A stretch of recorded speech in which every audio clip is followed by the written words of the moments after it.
Hello friends, welcome back to this JCA Ecosystem channel. Today we are going to talk about inverter welders, which generates so much controversy when people say that it is a new technology that works much better than old welders. Indeed, it is.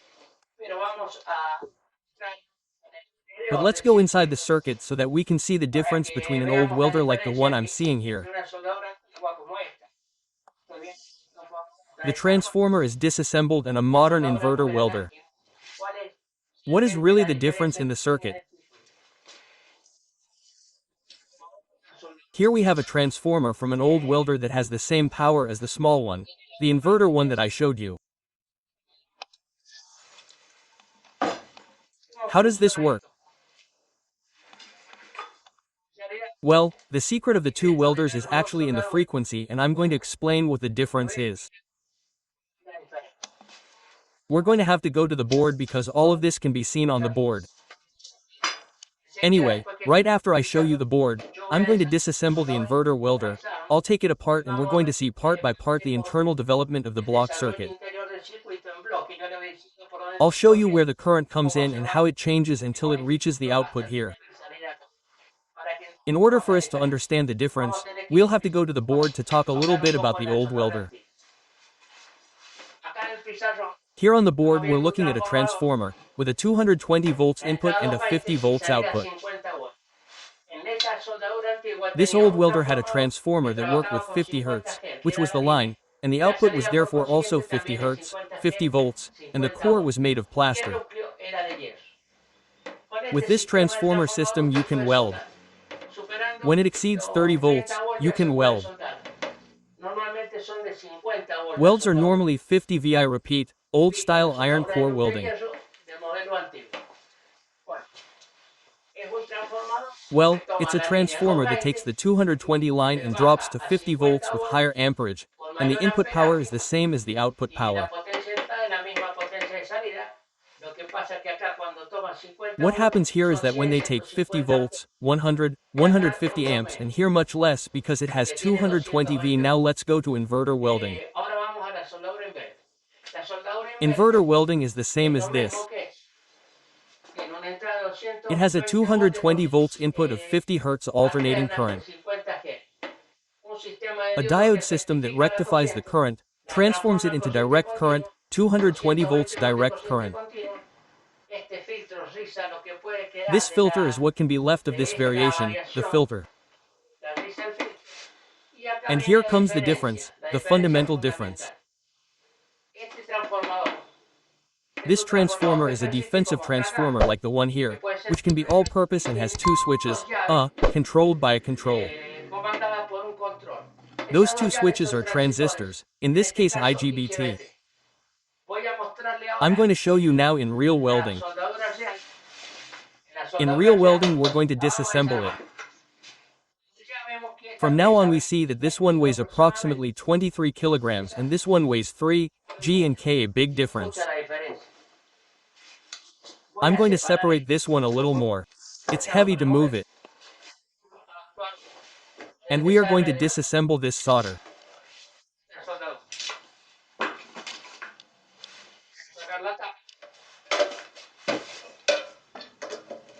We are going to remove the cover and I'm going to explain the circuit again, showing here and there the differences between the board and reality.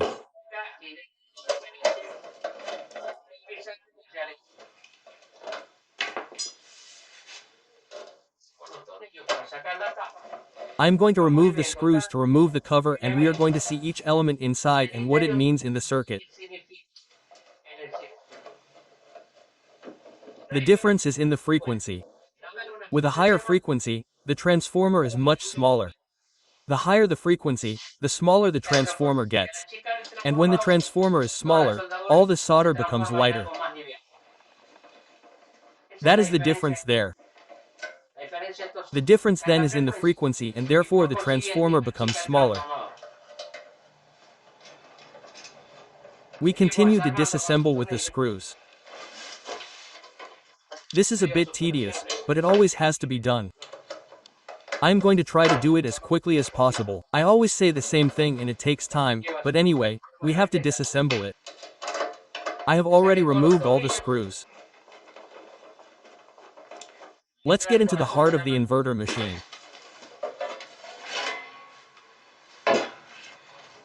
Here's a board that, although you may think it is complicated, I will explain it to you later, it is not so much. Here is the transformer. This transformer, I'm going to go to the board. This transformer is this one that is a toroid. There you see it. This is the toroid.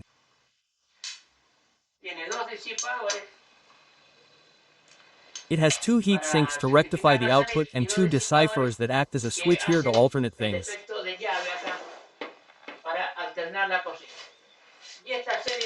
And this series of capacitors that you are seeing here, these capacitors are to filter the input current. Let's start over. The 220 current enters here, which is this case. It enters here, which is this cable, it goes to a rectifier bridge, it is transformed into direct current. This bridge transforms it into direct current. These capacitors here, which is this symbol, filter it and the current is transformed from 220 alternating to 220 direct current. At this moment it has no frequency, the direct current is current without frequency. It feeds the toroid that comes to replace this transformer. Why is this transformer so big and this one so small? Precisely because of the frequency. When working at 50 cycles, the iron transformer needs a lot of volume and a transformer of that size for the induction calculation. If I read the frequency at 20,000 Hz, as in this case, the calculation of a transformer is reduced. The whole secret is that this machine is called an inverter. In English, invert means inversion. It inverts the current that I rectified to direct current. It inverts it once it enters through the winding upwards and once it enters through the winding downwards.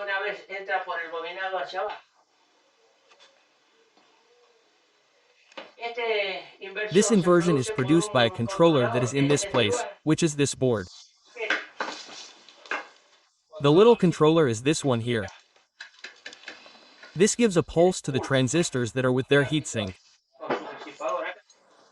Here there are usually many transistors because they are placed in parallel to increase the frequency on one side and the other side. The controller connects one once and the other once. This high frequency movement is done at 20,000 Hz. Let's go to the circuit again. The current is 220. It is rectified, filtered, and now we have direct current. The 220 volts alternating current was transformed into DC. The controller excites the transistors on the top, on the right, and then on the left. By doing this, it changes the flux inside the toroid to a frequency of 20,000 Hz. Before, it was 50 Hz. There is a huge difference. By changing to 20,000 Hz, the transformer is reduced, which is precisely what weighs the most in the entire machine. And the output, in this case 30 volts, can be controlled by the controller regulating more or less the trigger frequency of the transistors.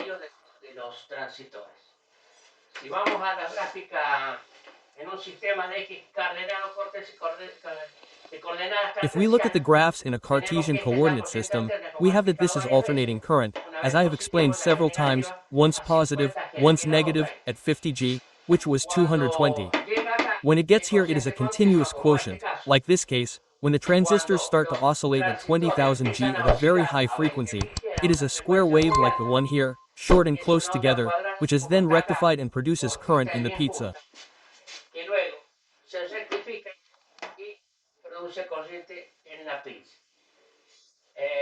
Let's see if I can explain it again. In an old system, the volume of the transformer was large because it worked at 50 Hz. When the frequency was raised to 20,000 Hz, even up to 50,000 Hz, it means that a change occurs 50,000 times per second. The transformer was reduced in such a way that it became a very small transformer.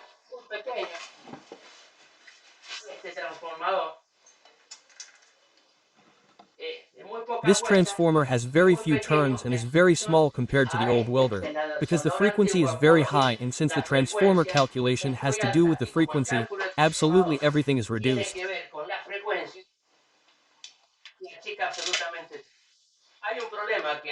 There is a problem, that the iron cannot withstand such a high frequency.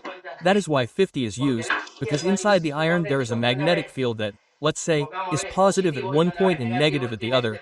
It has this movement, and the internal molecules of the iron collide with each other and have a frequency limit. If you set a very high frequency, it heats up. That is why induction furnaces heat the iron by changing the frequency. This means that if I set a frequency higher than 50 Hz in the old welding machine, I would burn the core because it would heat up.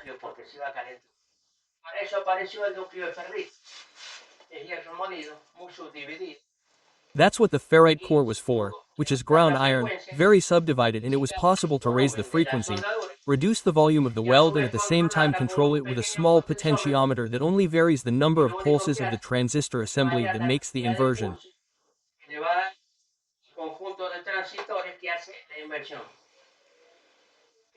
I think you more or less understand the difference. The important thing was that I explained to you that the inverter, because in English it is called inverter.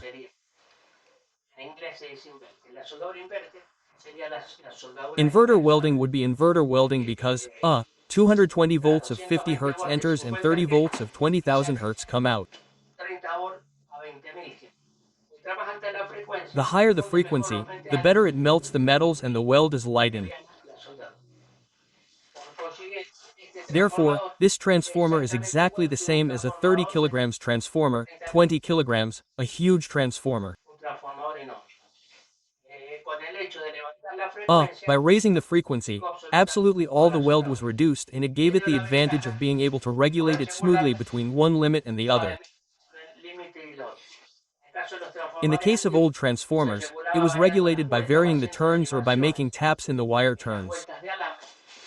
Let's go over it a little bit. By varying the number of turns here in the secondary, you varied the amount of voltage, therefore, the welding intensity could be more or less. In this case, the inverter welder has more passage, but it is varied with the controller, triggering one or the other less quickly. As I told you, the current enters through the center of the core. When it is connected to the top one, the flow is upwards. When this one opens, the other closes. They are never both open. There is always one closed and the other open. So it makes this movement. It produces a variable flow here of 50 to 50,000 Hz, 20,000 Hz normally, but it can reach up to 50,000 Hz, that is to say 1,000 times in a second in the variation. That makes the clamp melt perfectly, that it can be regulated, and that it is much lighter than a crude transformer as was used before. If we want to see the waveform, the input is alternating 50 Hz. Here it is transformed into a square wave because there is a switch that jumps. It is turned on once and turned off once. These switches are the IGBT transistors. It produces a square wave that when rectified produces a continuous wave here at the output. There are machines that have a high-frequency certifier like this one, and the current comes out continuous. It can also be welded without rectifying the output, and the core of the toroid is made of ferrite. It cannot be made of iron because it's such a high frequency. As I said, the atoms are found inside and it would heat up a lot.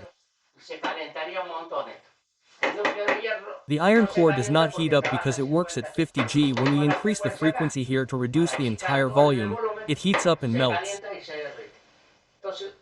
So they had to use ferrite cores, which is ground iron. Okay, friends, I really wanted to explain the difference between an inverter welder and an old welder. What we actually achieved was to make it lighter. Completely lighter. It's very similar to the switching power supplies that are in computers. The same thing happens with switching power supplies. The transformer is actually smaller. You can make a computer work with a transformer, but what happens? You can't calculate the consumption properly and all that. On the other hand, with a control system that controls the frequency, you can increase and decrease the power supply requirement, friends. YouTube allows us to collaborate if you're interested. There's a link there where you can collaborate. It's not necessary, I'm just telling you because since YouTube gave us that advantage, if you want to collaborate, it would be very helpful. At least we know the difference between an inverter welder and a regular one. They both weld the same. The difference is in the weight, and the weight is achieved by reducing the transformer and the electronics, which allows the output to be varied more precisely.